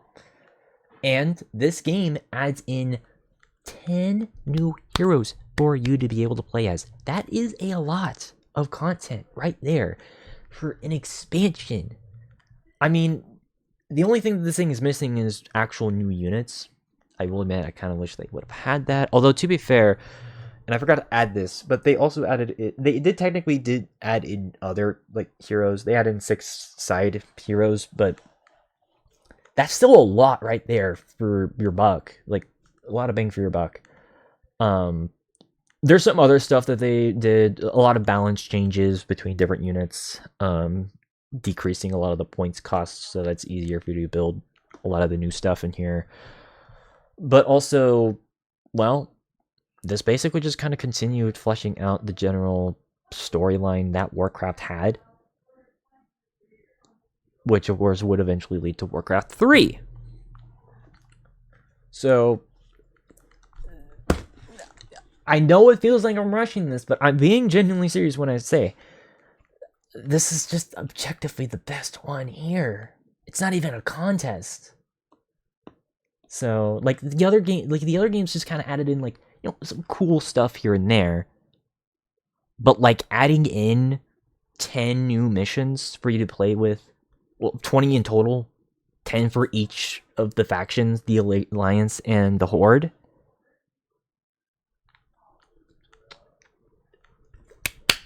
Give me all my money. Blizzard, go back to that. Go back to actually making proper Warcraft games, please. But they're not going to do that because World of Warcraft made too much money. Alright. Even though we can't really talk about narrative as much anymore because games didn't really focus too much on narrative with a few select exceptions, we can still at least talk about art direction. And there's plenty of games that had pretty cool art direction here. And even though we are getting closer and closer to the pixel era, that's not bad. There's still plenty of games that have unique style, even despite the fact that they are pixel art. And it should not surprise you that most of the games that we have nominated here are games we talked about before. Of course, Quake for its really cool, unique blending of fantasy, grimy horror, and science fiction that I think really holds up to this day. Super Mario 64 for its translation of its unique Mario fantasy style to 3D. Crash Bandicoot for its really cool Polynesian inspired jungle environments and for its cartooniness. Persona for its unique at the time take on, you know, the JRPG look, where it took a lot of inspiration. It has a lot of like cool mid-90s weirdness going on. And of course, Parappa Rappa for its sort of paper mache 2D drawing backgrounds that look honestly pretty good even to this day. But there's another competitor here, and it's a game that I said I was originally going to, or it's a game that I was originally going to nominate for Best Shooter Game, but because there was already too many games, I'm going to nominate for Best Art Direction. Power Slave. Which, technically, you could say this could have also technically qualified for Best Game by New Studio. There's only one problem with that, though. This was the only game that studio made before they were bought out and then liquidated. So, like, that's unfortunate. But the one game that they made has a pretty cool look. This is another Doom clone. Should not surprise you if I was going to nominate it for Best Shooter Game. But it's set in a lot of Egyptian environments. And you guys know how much I'm a sucker. I'm a sucker for ancient Egyptian architecture and, like, that stuff. Like, Egypt and Middle Eastern stuff. Have, like, desert, like, culture stuff. Always been so cool to me. Like, I don't know, just having a game that's like strictly Egyptian themed like this for the time, pretty cool for me. Especially a Doom clone. So that's pretty cool. And yes, this is also on the build engine, by the way. But let's choose the winner. So the award for Best Art Direction from 1996 goes to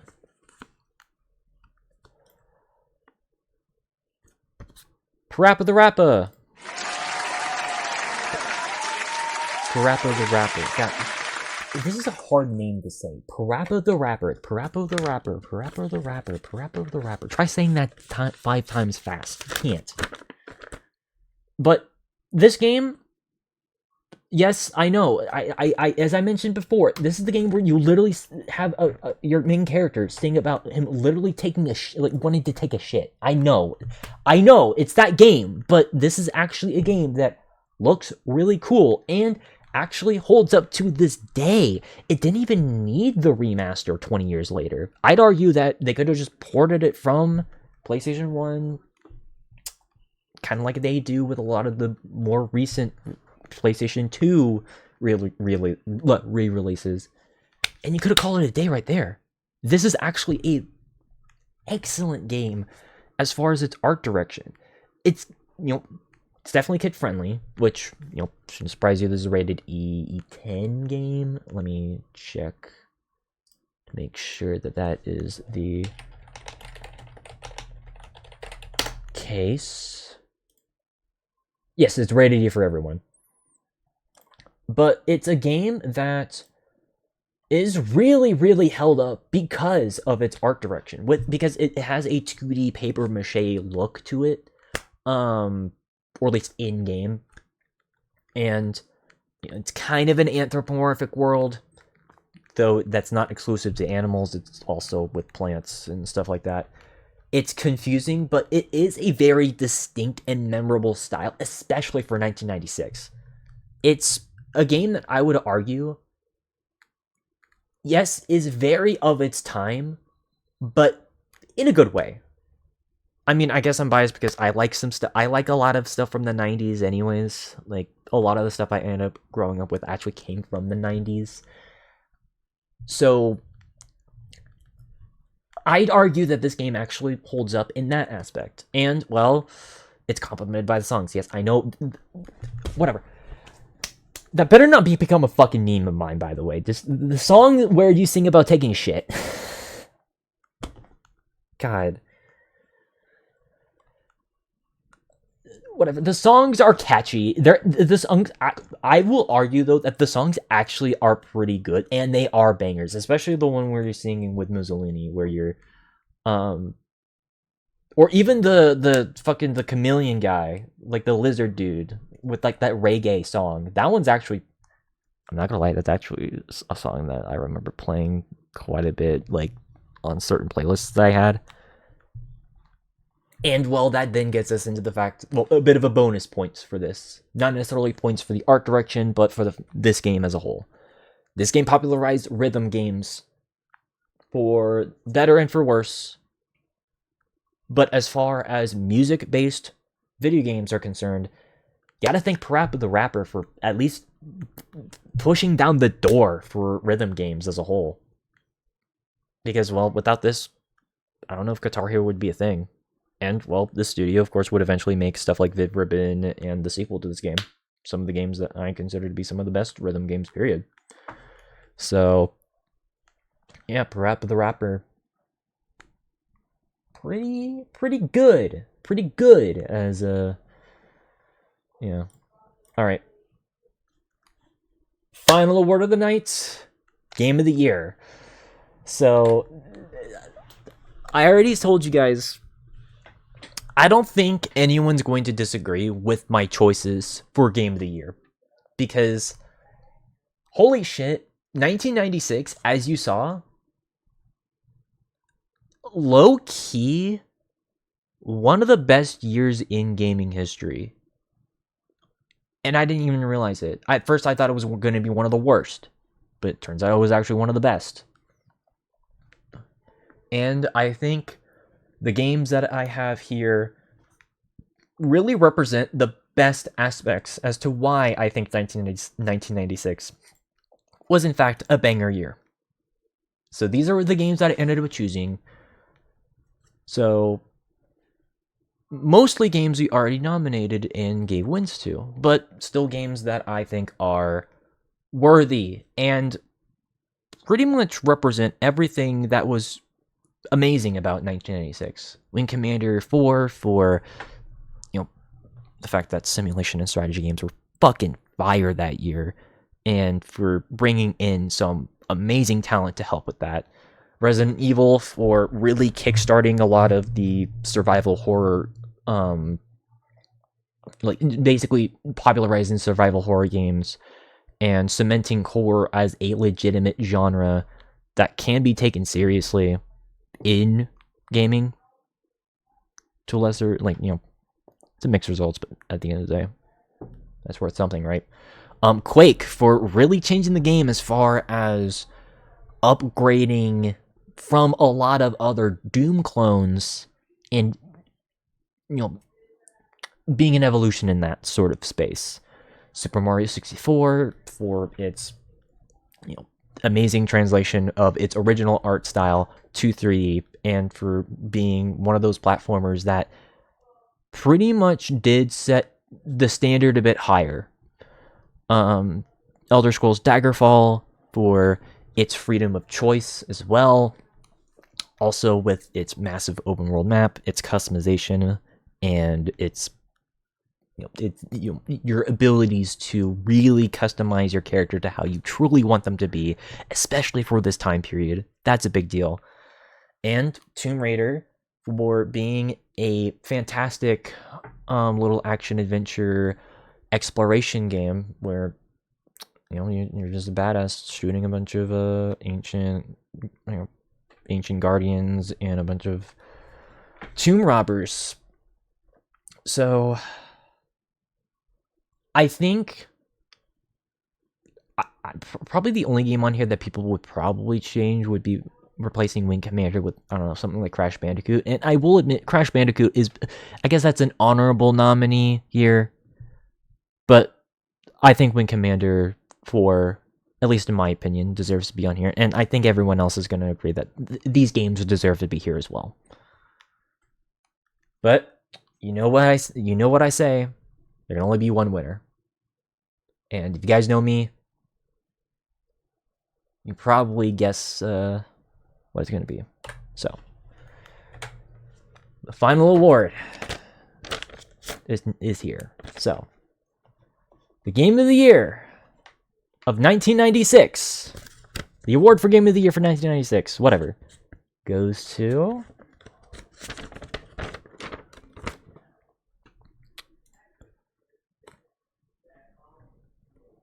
Quake.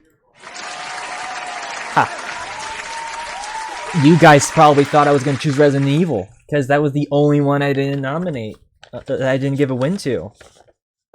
But nope, if you guys know me, you guys know how much I love Quake. It's one of my favorite games of all time, so it should not surprise you that's going to be nominated and given the win for Game of the Year for 1996. I think this game has excellent gameplay. They nailed the movement patterns and the gun play perfectly, which is of course complemented by the enemies in here, which you can definitely say that there's some that are annoying, like the spawn or the little spider ladies walking around, though they're actually really not that bad. You just need to make sure you use your corners wisely in those areas. Hell, even the shamblers, they're actually not that hard to deal with, especially on even on higher difficulties. So, excellent gameplay. I think the art direction is also pretty awesome, like that sort of gothic mix with science fiction. It weirdly enough, I wouldn't be too surprised if people compared it to Warhammer 40k, because it has a kind of a similar thing going on, where it has that gothic horror sci-fi look that it has. And I mean, it's more the gothic dark fantasy stuff that really is in play, although some of the levels have more of a science fiction thing going on. But I think it looks fantastic. But something that also is kind of overlooked about Quake is its multiplayer. The multiplayer, in my opinion, really did change the game as far as how people really played. But we'll get to that point in a little bit. But as far as the multiplayer scene for this game, it was starting to plant the seeds to what would eventually become a huge esports scene just a few years later with, well, Quake 3 and Unreal Tournament, in my opinion. It really did lay those foundations because, well, yes, Doom and other games probably had multiplayer PvP. They were very limited and it was pretty hard to set up. With Quake, it was easy like that. So, well, maybe with a few console commands, but it was relatively easy to get into an actual match in Quake in comparison. And, well, if you guys know me, in my opinion, this is the best game that id Software has ever made. And I say that wholeheartedly. This is, in fact, my personal favorite id Software game, and I consider this to be one of the best games of all time, and one of the most important games, period. Because, well, without Quake, basically half the games that we know nowadays probably wouldn't be how they are now. Because so many games from the late 90s to the mid 2000s used either a direct version of one of the engines that was like either they used an engine involved with like that was used in Quake, or they used a modified version of the engine that runs this game. You know, games like Rainbow Six, Half-Life, Return to Castle Wolfenstein, Call of Duty, Soldier of Fortune, Team Fortress Original. These are iconic franchises that, honestly, I'd argue may have not even existed if they did not use Quake as a basis for all of their engines. And yeah, by extension, no Half-Life, no Counter-Strike. And I'd even argue that a game like Unreal probably wouldn't exist because Unreal, Epic, they wanted to directly compete with Quake. And that led to Unreal Tournament. So, Quake really did change the game as far as first-person shooter competition, as well as first-person shooter evolution. Which gets into my last point, and admittedly it's a bonus point, but I really want to emphasize this point here, in this case. Mods really did make Quake into an amazing game. This game, with multiplayer,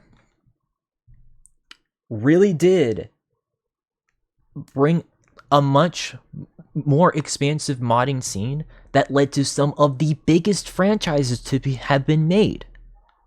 I already mentioned Team Fortress. And there's probably, that's a pretty big game right there.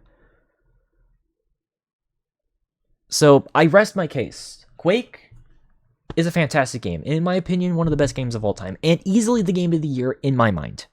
So, but let's recap. So, of course, these are the awards we gave out.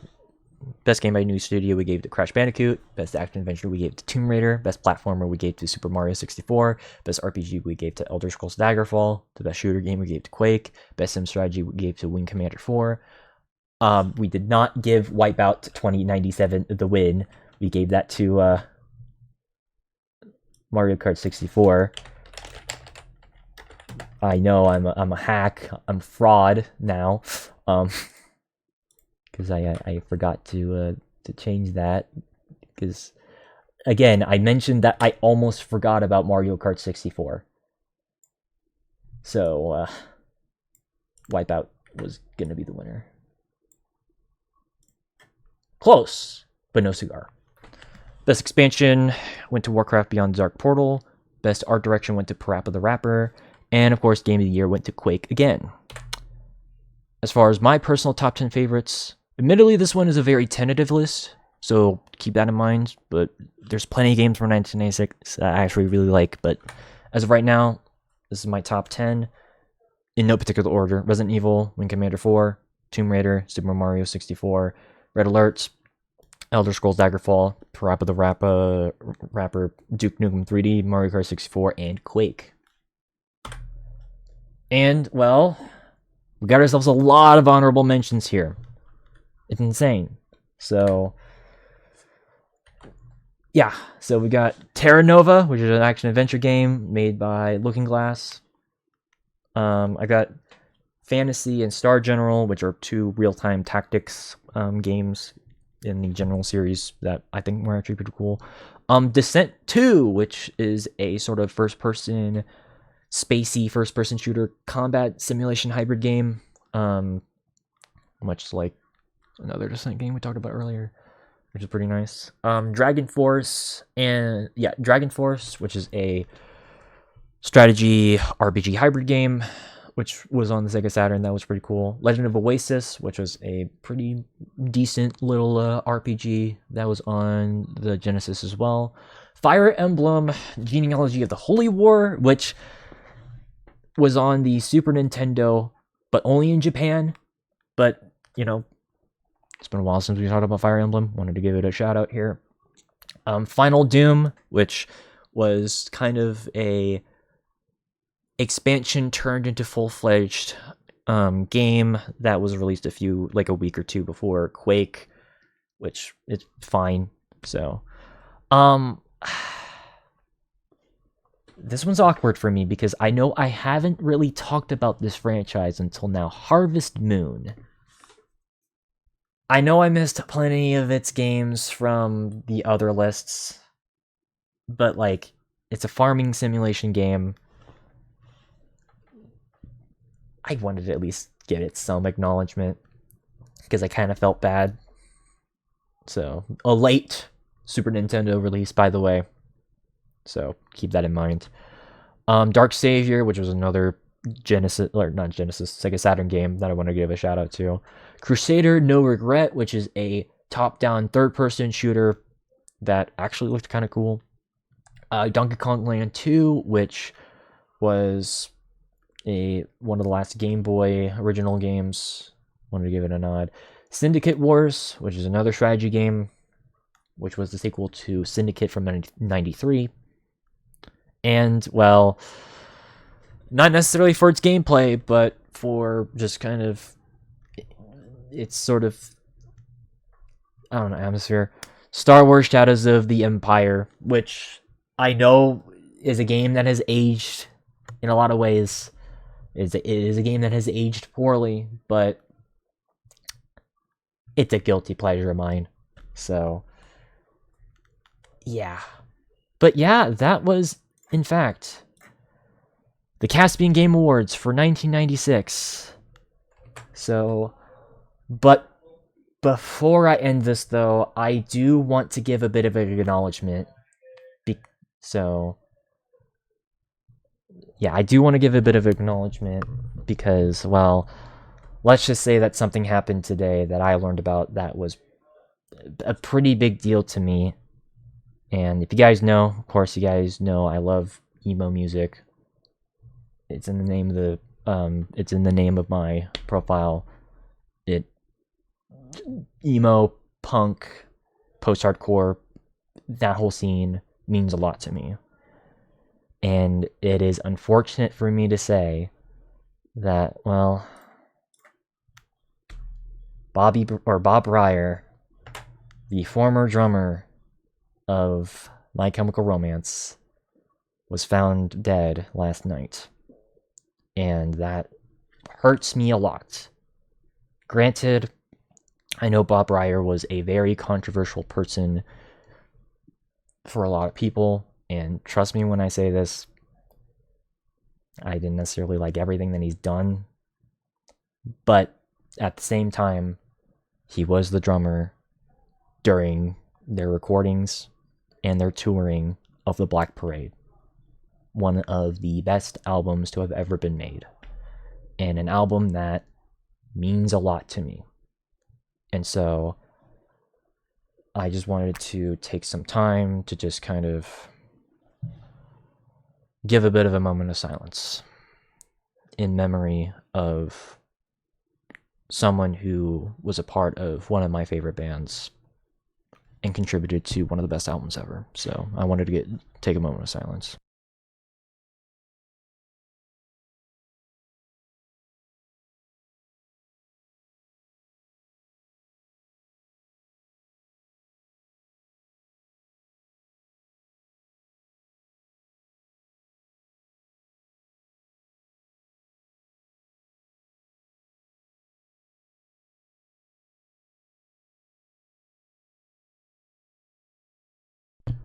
But yeah, I'm sorry to have ended on a bit of a sad note, but this means a lot to me. So, but yeah, that's going to be it for tonight. So, I'll make sure that 1995 will be worked on. And well, I hope you guys did enjoy this. Of course, do the typical pleasantries on YouTube and Twitch. Hit the follow, hit the subscribe, hit the bell icons. Of course, if you guys can, hit the subscribe button over on Twitch if you want to directly support me. And also, check out the links down below, specifically the Linktree, Discord, and SoundCloud. But yeah, in any event, I'll see you guys on the next one. Rest in peace, Bob Ryer, and have a good night, everyone. Peace out.